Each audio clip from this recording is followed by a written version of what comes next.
तो गाइस आज की इस वीडियो के अंदर हम बात करने जा रहे हैं इनकैप्सुलेशन के बारे में। इनकैप्सुलेशन क्या होता है, देन हम किस तरह से इनकैप्सुलेशन यूज़ कर सकते हैं अपने प्रोग्राम के अंदर। ये सारी बातें हम डिटेल में डिस्कस कर रहे होंगे। तो शुरू करते हैं अपनी आज की वीडियो।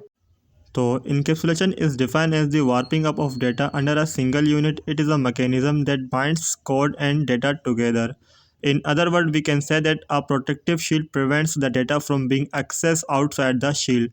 तो इनकेप्सुलेशन बेसिकली एक मैकेनिज़्म है जिसके अंदर हम अपने कोड को बाइंड कर देते हैं, यानी कि हम उसको एक कैप्सूल की शक्ल दे देते हैं। उसी के अंदर हमारा जितना भी कोड होता है वो होता है।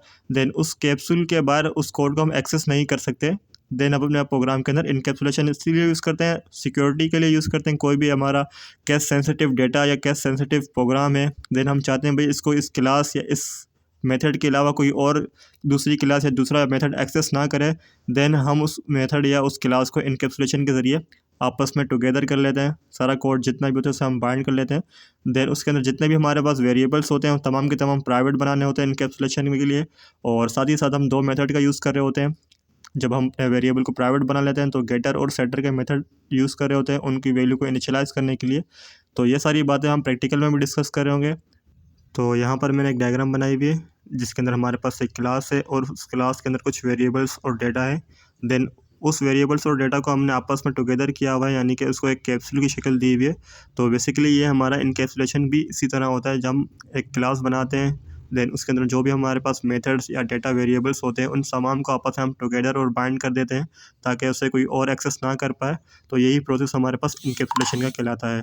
तो अब चलते हैं प्रैक्टिकल की तरफ, एक प्रैक्टिकल एग्जाम्पल भी करते हैं और साथ ही साथ समझने की कोशिश करते हैं। तो यहाँ पर सबसे पहले मैंने क्लास क्रिएट कर दी, क्लास ह्यूमंस के नाम से। और उसके बाद मैं यहाँ पर एक डिफ़ॉल्ट कंस्ट्रक्टर क्रिएट कर दूँगा नॉन पैरामीटराइज। तो उसके लिए मुझे लिखना पड़ेगा डेफ, देन डबल अंडरस्कोर, उसके बाद init, then again double underscore और राउंड ब्रैकेट के अंदर सेल्फ कीवर्ड। देन उसके अंदर मैं यहाँ पे एक वेरिएबल पास कर लेता हूँ प्राइवेट सेल्फ डॉट नेम। तो प्राइवेट वेरिएबल बनाने के लिए हमें डबल अंडरस्कोर का यूज़ करना होता है। तो self dot then double underscore और उसके बाद हमारा वेरिएबल आ गया नेम इज इक्वल्स टू, इसमें ब्लैंक ही रहने दूंगा, यानी कि इसके अंदर मैं अपने बाद में कोई भी वैल्यू इनिशियलाइज़ करूँ तो वो हमारी प्राइवेट हो जाए। और उसके बाद यहाँ पे मैं एक फंक्शन क्रिएट करता हूँ गेटर। तो डेफ गेट, देन उसके बाद फंक्शन का नाम नेम में दे देता हूँ, गेट नेम हो गया। देन उसके अंदर सेल्फ कीवर्ड आ गया हमारा। और अब यहाँ पे मैं रिटर्न करवा दूँगा सेल्फ डॉट नेम को, यानी कि जो भी सेल्फ डॉट नेम की वैल्यू होगी वो यहाँ पर रिटर्न हो जाएगी। और उसके बाद एक और मेथड मुझे क्रिएट करना पड़ेगा यहाँ पर सेटर। तो गेटर और सेटर मेथड की मदद से हम इनकैप्सुलेशन के अंदर जितनी भी वैल्यूज़ होती हैं उनको इनिशियलाइज़ करने के लिए यूज़ करते हैं। तो यहाँ पर एक और मैंने मेथड क्रिएट किया डेफ सेट नेम के नाम से। तो ये हमारा सेटर मेथड हो गया। और उसके अंदर मैं यहाँ करवा दूँगा self dot name is equals to name. तो सेल्फ डॉट अंडरस्कोर नेम जो हमारा वेरिएबल है उस इक्वल्स टू नेम। तो यहाँ पर मुझे एक आर्गुमेंट भी पास करना होगा सेटर के अंदर। तो यहाँ मैं दे देता हूँ नेम, यानी कि जो भी नेम आएगा वो हमारे सेल्फ डॉट नेम में चला जाएगा। और ये हमारा प्रोग्राम ऑलमोस्ट रेडी हो चुका है। देन सिंपल हमें इस क्लास का ऑब्जेक्ट क्रिएट करना पड़ेगा। तो ऑब्जेक्ट क्रिएट करने के लिए हम ऑब्जेक्ट लिखते हैं, देन इज इक्वल्स टू, उसके बाद क्लास का नाम।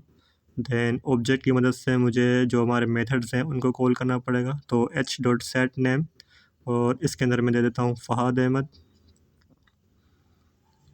देन उसके बाद मैं अपने जो गेटर मेथड है गेट नेम इससे कॉल करता हूँ। तो इसको करता हूँ मैं एच डॉट गेट नेम।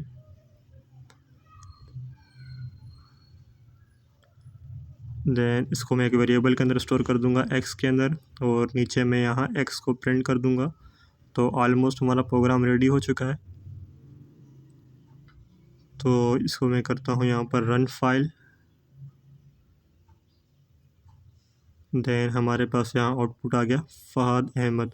तो फ़हाद अहमद जो भी वेरिएबल आउटपुट इनपुट हमारे पास आया है वो हमारा एक प्राइवेट वेरिएबल के अंदर चला गया जो हमने यहाँ क्रिएट किया हुआ था इस कंस्ट्रक्टर के अंदर self dot double underscore name. यहाँ पे हमने जो प्राइवेट वेरिएबल क्रिएट किया, जो हमारा इनपुट आया यहाँ पे फ़हाद अहमद, वो प्राइवेट हो गया। देन गेट नेम की मदद से हमने उस जो हमारा प्राइवेट वेरिएबल था उसे एक्सेस किया, उसे रिटर्न कर दिया हमने यहाँ पर। और ये रिटर्न वाली स्टेटमेंट उस नेम को प्रिंट यहाँ पे रिटर्न कर देगी।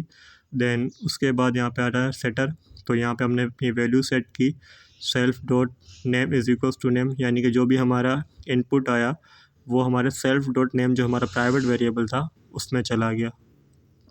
देन उसके बाद हमारे पास ये आ गया name is equals to self dot name में चला गया, यानी कि जो भी हमारा आर्गूमेंट आया वो हमारा यहाँ चला गया और ये गेटर से हमने उसे रिटर्न कर दिया। तो गाइस ये थी हमारी आज की वीडियो जिसके अंदर हमने बात की इनकैप्सुलेशन के बारे में। इनकैप्सुलेशन बेसिकली एक मैकेनिज़्म होता है जिसके अंदर हम अपने प्राइवेट वेरिएबल को एक्सेस कर रहे होते हैं। जितना भी कोड होता है उसे हम एक कैप्सूल की शक्ल में बाइंड कर रहे होते हैं, और प्राइवेट वेरिएबल को एक्सेस करने के लिए हम अपने दो मेथड का यूज़ कर रहे होते हैं, गेटर और सेटर। तो ये सारी बातें हमने इस वीडियो के अंदर भी डिस्कस की। आई होप कि आपको वीडियो पसंद आई होगी। अगर आप इस चैनल पर नए हैं तो फ़ौरन से जाकर चैनल को सब्सक्राइब कर दें और बेल आइकन को भी प्रेस कर दें। मिलते हैं अगली वीडियो में। Thanks for watching.